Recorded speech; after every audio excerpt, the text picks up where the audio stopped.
Hello students, आज हम देखेंगे शिफ्ट इन डिमांड कर्व। ये जनरल कंपटीशन में भी इससे क्वेश्चन पूछे जाते हैं, बैंकिंग, रेलवे, एसएससी में भी,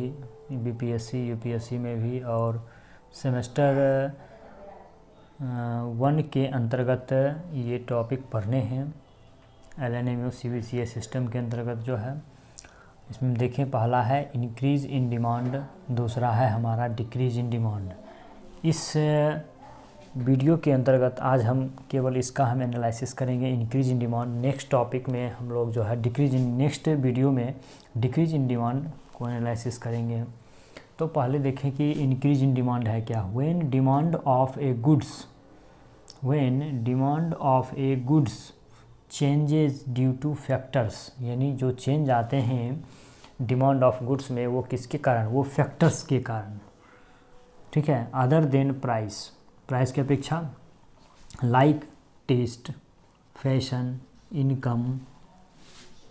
initial demand curve shifts either to left और राइट, यानी वो लेफ्ट भी हो सकता है, राइट भी हो सकता है। As a result situation of increase in demand, ये इंक्रीज इन डिमांड है।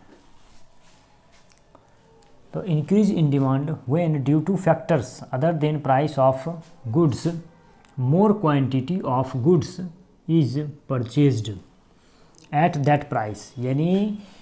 उसी प्राइस पे क्या करते हैं, more quantity of goods is purchased,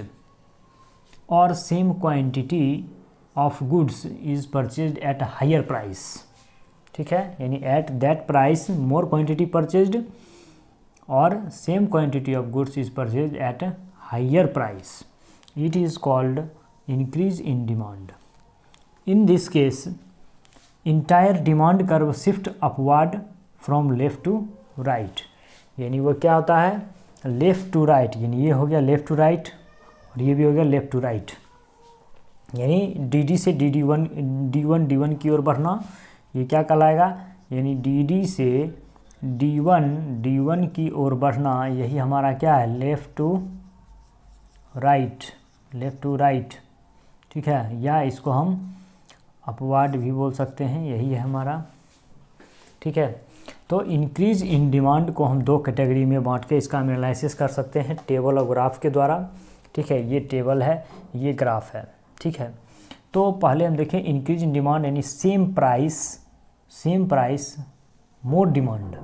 और मोर प्राइस सेम डिमांड, ये यानी in case of increase in demand. तो सेम प्राइस मोर डिमांड, यानी प्राइस पर यूनिट डिमांड ले लिया हमने, तो प्राइस पर यूनिट 10 है, यानी जब 10 है तो डिमांड 5 है, फिर 10 है तो फिर डिमांड क्या है, 5 है, यानी 10 है, यानी हमारा जो प्राइस है वो क्या है, सेम प्राइस मोर डिमांड, यानी प्राइस कांस्टेंट है और डिमांड हमारे फ्लक्चुएट कर रहे हैं, ठीक है। तो वही उसी का ग्राफ है, प्राइस में कोई चेंज नहीं, यानी ओपी पर क्या है, वाई एक्सिस पे प्राइस को ले रहे हैं और एक्स एक्सिस पे क्वांटिटी डिमांड को ले रहे हैं। ये क्वांटिटी डिमांड हो गया एक्स एक्सिस पे, ये वाई एक्सिस पे